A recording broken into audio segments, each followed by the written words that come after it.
Okay, folks, today we are talking shade perennials with Erin Bookout of the Atlanta Botanical Garden.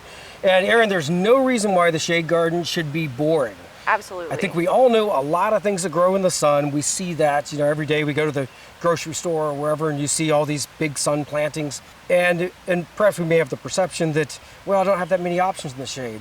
It's not true. Not true at all. Tons of options. Yes. So yeah, let's talk through some of the perennials that in your experience have been particularly successful that you think are some of the more easy to grow shade perennials. So when you're selecting for shade plants, one way to get a lot of good color in your garden is not necessarily through a bloom, but through the foliage of the plant. Right. One plant that's really good to create interest in that way is Hostas. There are so many different ones out there, large leaf, small, different colors, and they have beautiful blooms as well.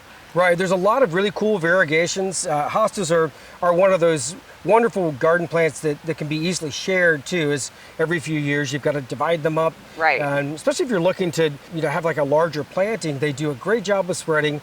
And like you said, we can't ever underestimate the impact of foliage in the garden. That little bloom is just like a little pop of fireworks. They're gonna last a few weeks, and then we've got the rest of the year to consider. And so, yeah, the foliage on hostas, very important. You've got some other wonderful selections in this garden that are great perennials for shade.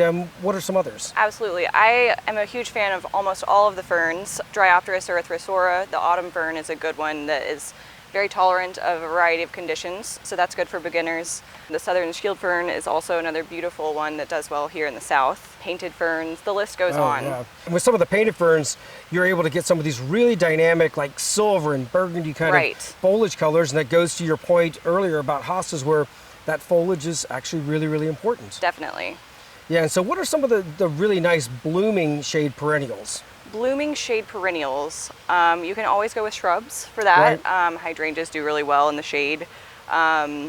Azaleas as well. Yeah, I like Lenten Rose too for the Lenten south. Rose is one that deep, glossy green leaves and a full range of everything from like purples to pinks, corals, creams, and whites. Right, and you get the winter bloom, which is a lovely bonus. Right, and there's not a whole lot that's going to be out that time of year. Right. Another way to have winter interest is to get an evergreen perennial like a Carex. Carex everillo has a beautiful chartreuse color, and that can bring a pop of color to an area where you have maybe a little bit more difficulty getting things to bloom.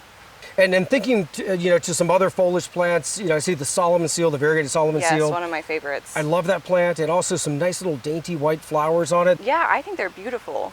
Well, Erin, it just goes to show you that we've just literally scratched the surface of only a little teeny amount of shade perennials that you can work with.